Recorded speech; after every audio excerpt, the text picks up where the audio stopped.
Hello, everyone. Welcome to Voiceover Casting Corner. My name is Kelly Moshinsky. I am the owner and head of casting here. And I'm Catherine Horan. I'm the Senior Casting Director here at the Voicecaster. My internet seems to be slightly unstable this morning, so hopefully it holds out for us. I don't know what's going on, but technology, right? All right, so today we are... And we lost her. That's all right.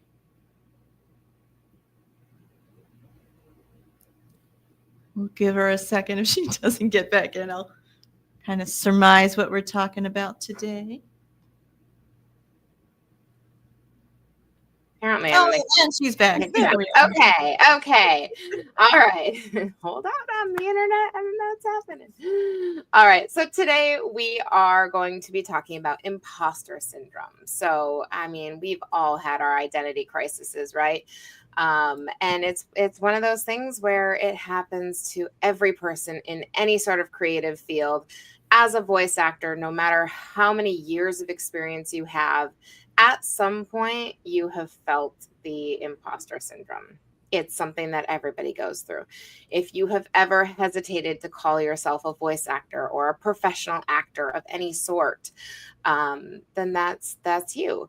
And one of the things that kind of hits home with this is in my current mastermind. Somebody just mentioned the other day, she was talking about how we are so comfortable with titles that other people give us. So it's like you're a daughter, a son, a mother, a father, a partner, a spouse, a CEO, a coworker. It's like all these different titles that we have throughout life. And we are so comfortable with titles that other people give us. But when it comes to us trying to title ourselves, it's not always a comfortable situation. So, just trying to kind of figure out, why is it so hard to claim a title, even when it's rightfully yours. Exactly. So let's do a quick definition. What exactly is imposter syndrome? And it is the persistent internal feeling of being a fraud despite external success or qualifications.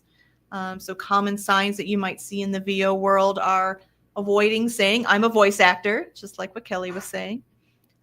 Feeling like you haven't earned it unless you're in the union or you booked a national spot or you've got that agent or that manager, whatever it might be. Or shrinking your accomplishments because they're not major brands or titles that are known to others. I actually was just talking to an actor this morning about that. She was in an agent meeting and they were asking her to talk about some of her successes and she was kind of poo-pooing what she had done. It's like, no, own that stuff.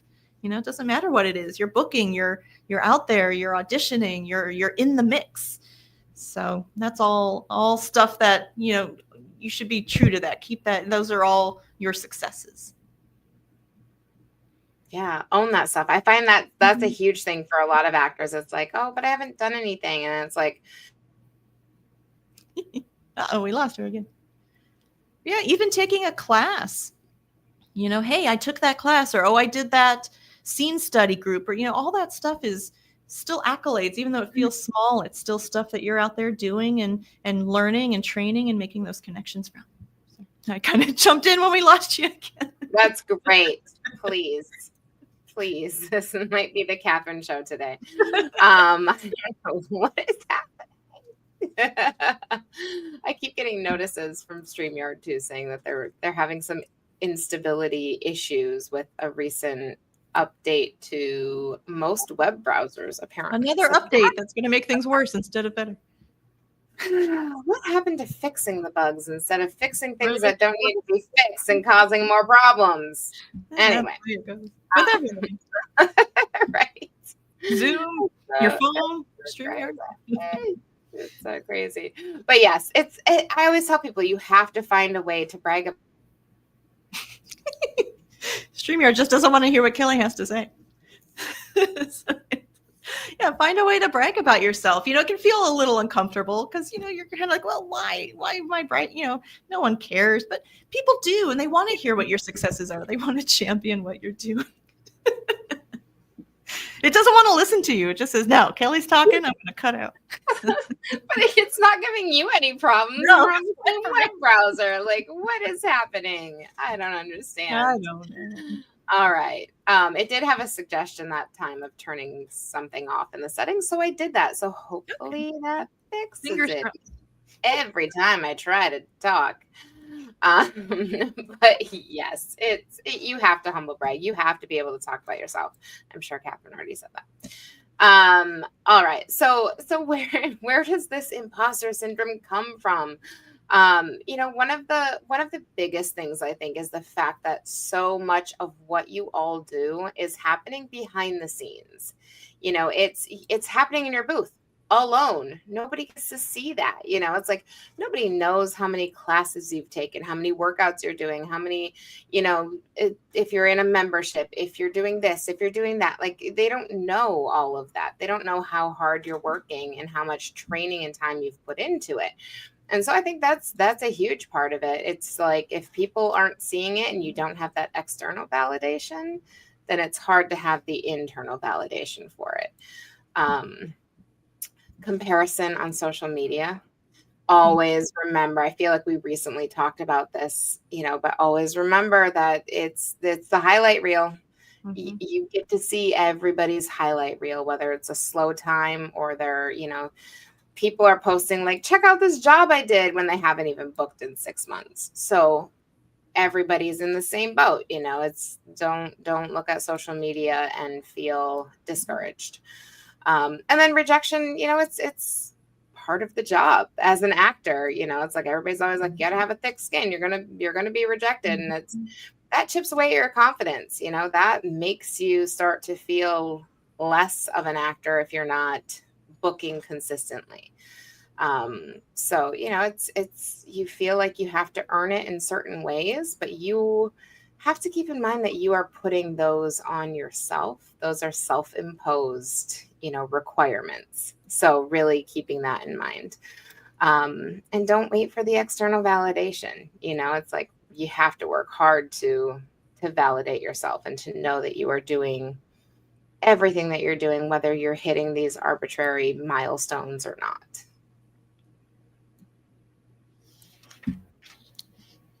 All right. So what are some insights we can give you from the casting side? So what casting directors see versus what talent often feel. So you may feel like you're faking it, and I get that, especially when you're starting out. You're like, oh, I just took 1 or 2 classes, I'm not going to book this audition. But we see the real talent. We see what you're doing. We see the work you're putting into it, and we see your professionalism.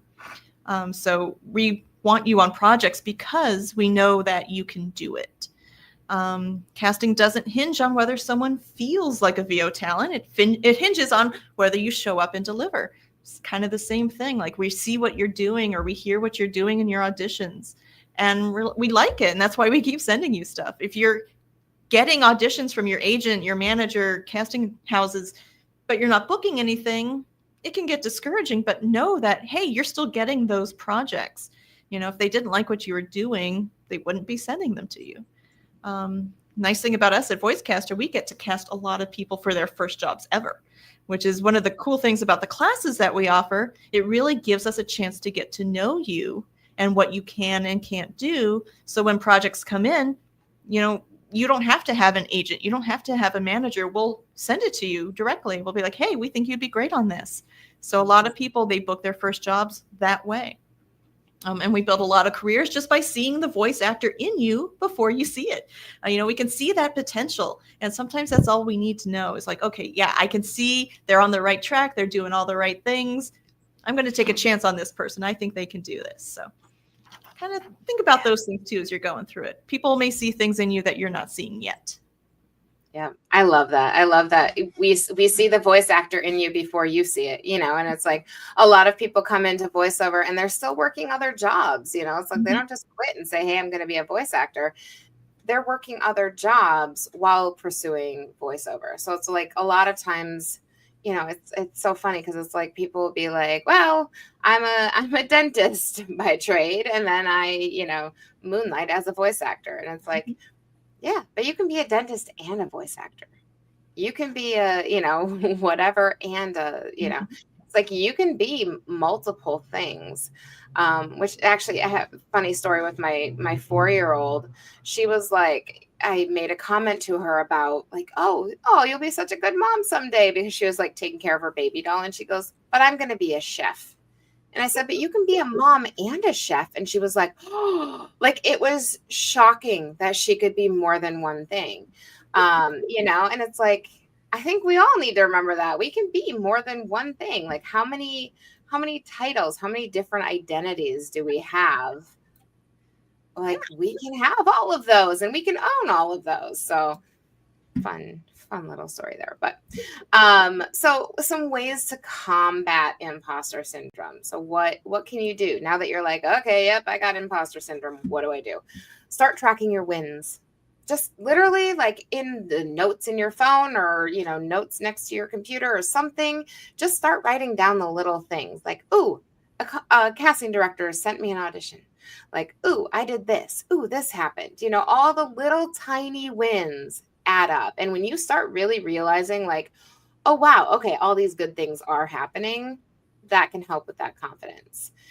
Say the words out loud. Look at yourself in the mirror. This sounds cheesy, but look at yourself in the mirror and just say, I'm a voice actor.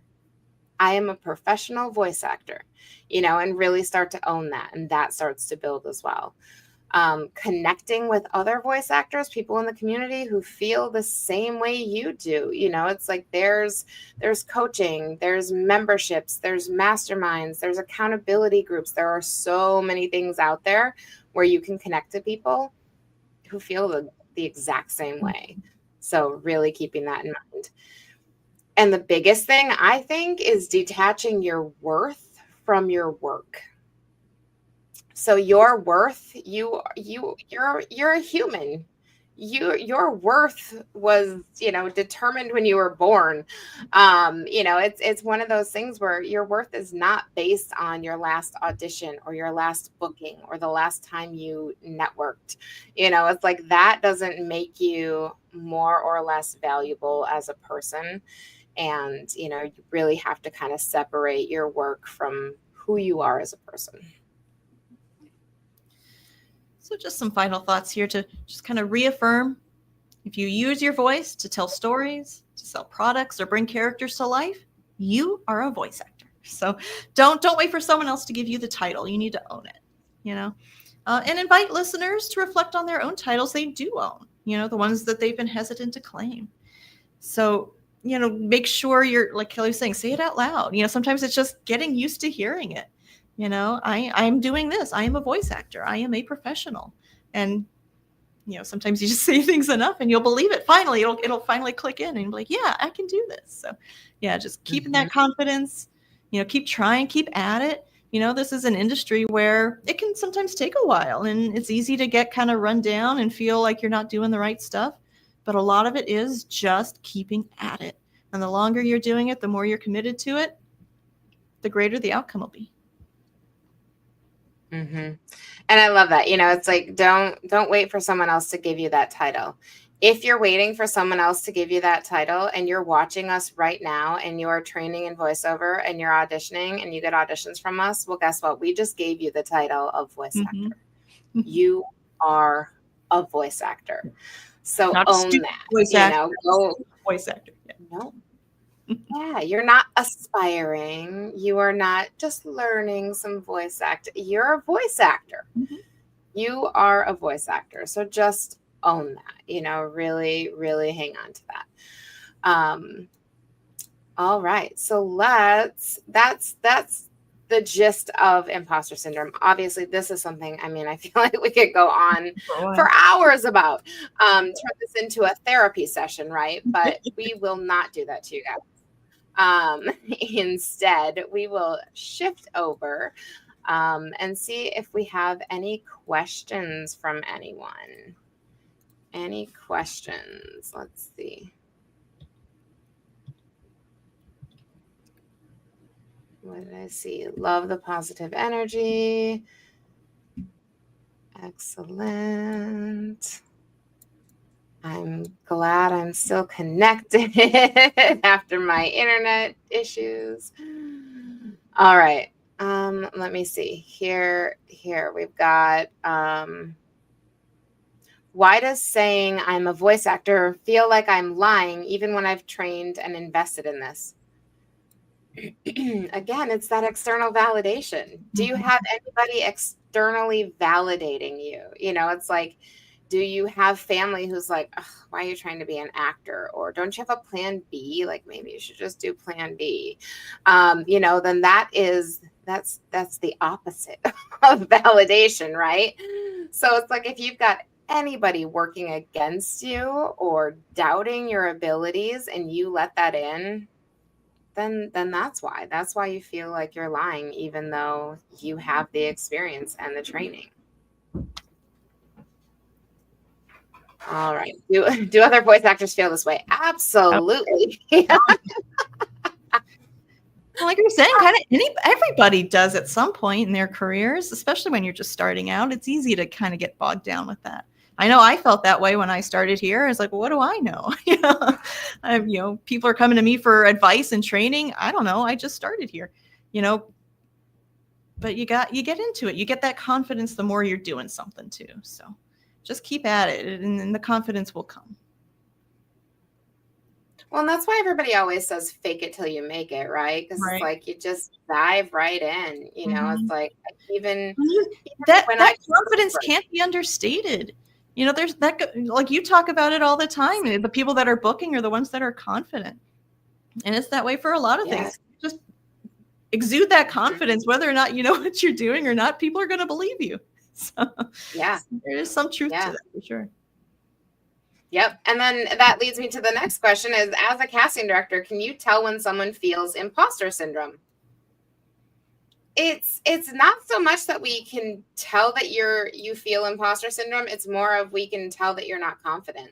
Mm-hmm. And yes, that does come through in your reads. You know, it's like a lot of times that shows up when, you know, you're not committing to the choices that you're making. You're not making strong choices. You're playing it safe. You're kind of giving default reads. Maybe you're giving the audition that you think is going to book it versus what's, you know, really true to you. So it really does come across in the confidence that we're always talking about. You know, it's a big thing.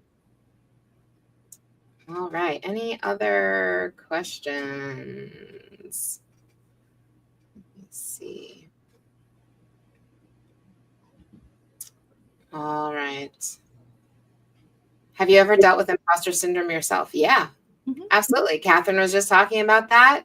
And, you know, it's like I felt it when I took over Voice Caster, even though I had been here a while and, you know, was doing everything that I did when I, you know, took over. It was still like, whoa, wait a second.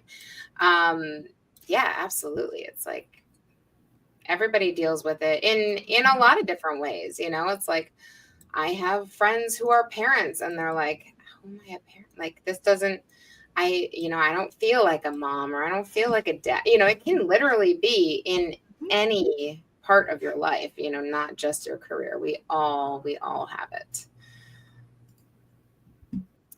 All right. And yep, I think everyone in any industry feels like an imposter at some point. Absolutely. Especially if you're starting something new, you know, if voiceover is still newer to you, absolutely you're going to feel that way. And the other thing is, you know, this industry is always changing. So it's like, even when you feel like you've got it down, just when you feel what you're doing, things change.